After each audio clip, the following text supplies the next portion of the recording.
கோவில் பணம் கொள்ளை இவங்களெல்லாம் அப்போ தூக்கில் போட்டோன்னு இல்லை சுட்டு தள்ளிடணும். அத்தகைய சட்டங்கள் வரணும். நீதிமன்றங்கள் அவங்களெல்லாம் பிடிச்சா உடனே தண்டிச்சிடணும்.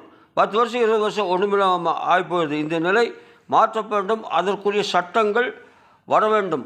இப்படி அயோக்கியத்தனம் பண்ணவங்களுக்கு உடனுக்குடன் சைனாவில் அரபு நாட்டில் இருக்குமான காலையில் பிடிச்சா சாயங்காலம் தூக்கில் போடுறாங்க அரபு நாட்டில். இத்தகைய சட்டங்கள் வரணும். சொத்துக்கள் அப்படிங்கிறாங்க. சொத்துக்கள் ஆவணம் இல்லைன்னா அது பூரா சம்பந்தப்பட்டவங்களுக்கு கொடுக்கணும். இல்லாட்டி அரசுடைமை ஆக்க வேண்டும். கால தாமதம் இல்லாமல் செக் போஸ்ட் உடைக்கிறாங்க. செக் போஸ்ட்டுக்கு பாதுகாப்பு கொடுக்க முடியாத அரசாங்கத்தை அதிகாரிகளை டிஸ்மிஸ் பண்ணணும்.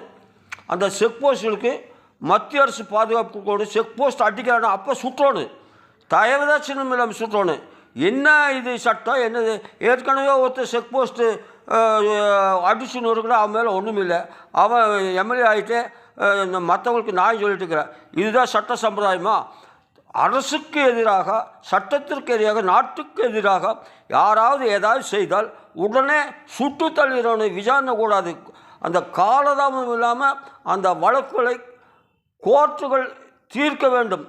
அந்த கோர்ட்டுகள்னால்தான் தண்டனை குறைவாக இருக்கிறதுனால, தாமதமாகனால தான் அந்த குற்றங்கள் அதிகமானு பேசுகிறாங்க.